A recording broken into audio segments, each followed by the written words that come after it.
People don't talk about this enough, but healing is really exhausting. Hello, and welcome back to Vibe Check. Last week, we spoke about why dysregulation might be something that you really need sometimes, and so many of you resonated with that message. So, before we get into everything today, I just wanted to take the time out to say thank you. Thank you so much for your comments. Thank you so much for sharing your experiences. Thank you so much for your vulnerability. Your insights showed just how important these conversations truly are.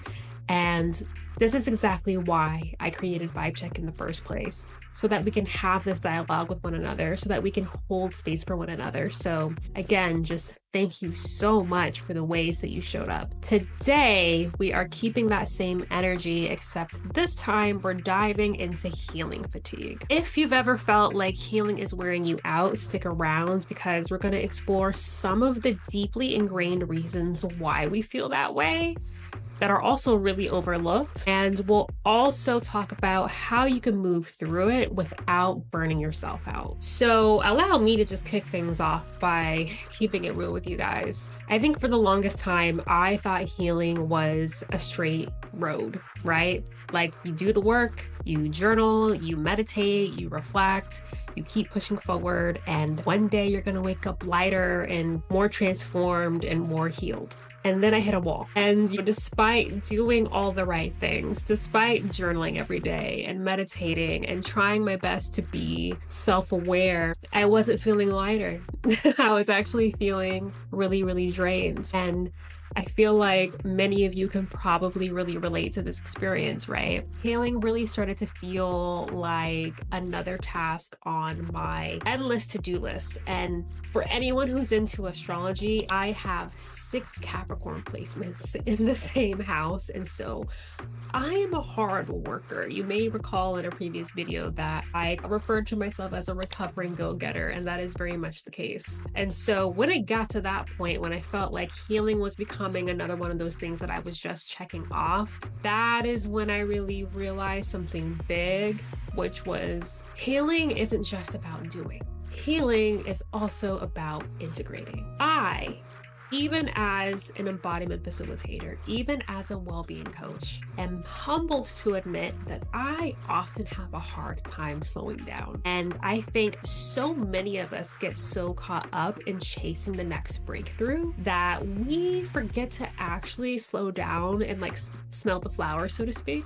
Like we don't allow ourselves to actually absorb what we are learning in the process. It's kind of like constantly downloading updates to your phone, but never actually restarting it to allow the system to apply the changes. That's what we do. And that's when I knew personally that I needed a shift. So why does healing sometimes feel so exhausting? And I feel like if you know me or you've been tuned into this channel the past couple of weeks and you already know what I'm about to say, it turns out that it's not just you. And this is something that a lot of people go through. And it's because we've been conditioned to see healing as a linear process, which it's not. We are taught to believe that healing is a straight path, right? You start broken and then you do the work, and then eventually you'll reach an enlightened and fully healed version of yourself. But that's just not how healing actually works. What I have learned in my own journey is that healing is actually cyclical. It's kind of more like a spiral or a series of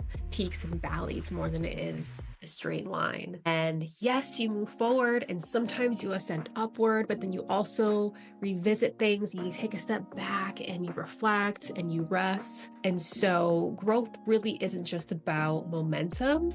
Growth is about allowing space for what you've already learned to really settle into your being, to really become a part of you. But society doesn't teach us that now, does it? We are told to keep going, keep fixing ourselves, keep striving, and that constant push is so exhausting. So let's take a moment here and let's check in.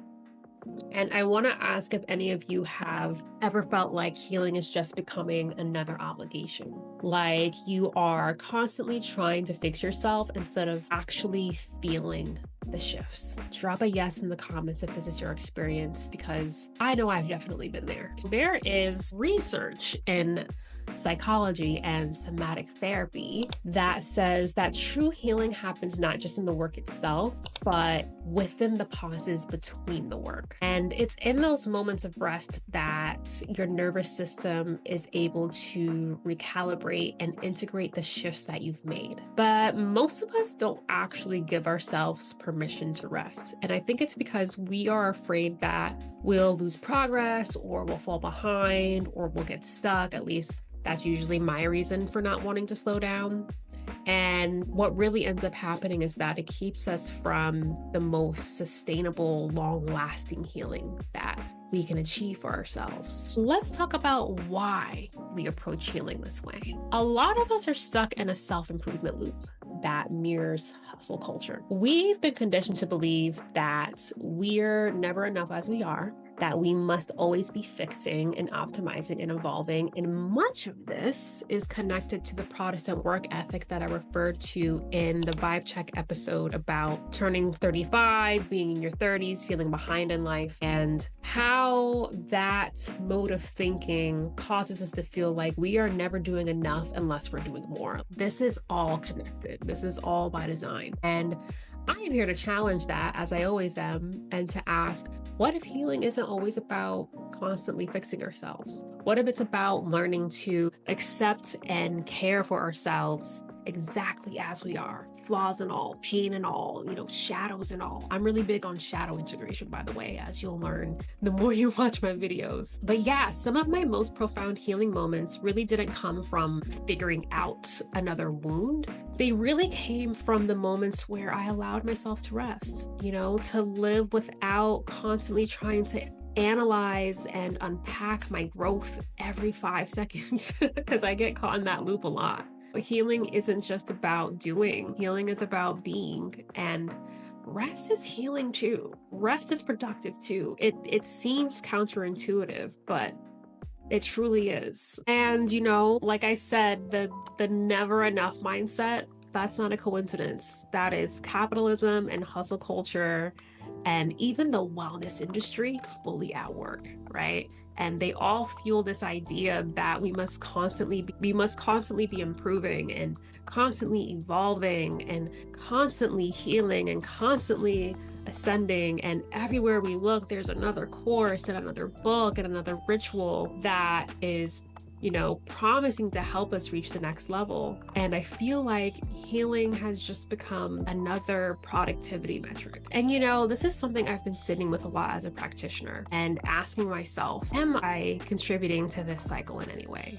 At the root of my work is an innate and genuine desire to hold space for people and to help them remember their own wisdom and to help guide them back to themselves. But I also recognize how easily wellness work can toe the line between facilitation and perpetuation, and how it can toe the line between creating spaces for transformation and unintentionally feeding into the endless cycle that capitalism has set up. And maybe it's something I'm overthinking, but it's something that I reflect on often. I don't have all the answers in this moment, but I am actively thinking of ways to push against capitalism's grip on healing while still being able to make a living doing the work that I love so much. I don't believe the answer is to stop sharing knowledge or to stop creating offerings, but I think it's about being deeply intentional and making sure that what I offer isn't just another thing for people to consume, but something that truly supports them in reclaiming their power and in turn helping to liberate the collective, because at the end of the day, that's what my work is about. I also know that healing shouldn't feel like a never-ending self-improvement project. Healing should feel like coming home to yourself. And so that means embracing seasons of healing, knowing when deep work is needed, but also knowing when it's time to rest and to play and just simply exist. If you've ever felt exhausted by the healing work that you're doing, or if you're going through that right now, I want you to know that you're not doing it wrong. Healing is not meant to be a nonstop grind, and It is okay to take breaks. It is more than okay to rest, and it is more than okay to enjoy life without constantly working on yourself. Integration really is just as important as the work itself. On that note, now I want to hear from you. Have you ever experienced healing fatigue? And if so, what helps you take breaks in your healing process? Let's talk about it in the comments. And if this resonates, I actually wrote a deeper dive on this over on my Substack. And over there, I get into how our culture convinces us that we're never done healing and how we can break free from that mindset. And there's just some more data and like journalistic insights. I think you'll enjoy it. It's a free read, so I'll link to that in the description. Also, next week, we're going to be talking about how to recognize when your body needs rest and how to actually honor that without pushing through and burning yourself out. And so if that sounds like something that you need, make sure you're subscribed so you don't miss out when that goes live here on this channel. As always, if this video resonated, be sure to like, share, and subscribe. It really helps more people to find this message. And I think that's it for today. So until next time, take care of yourselves, and I'll see you in the next one. Bye, guys.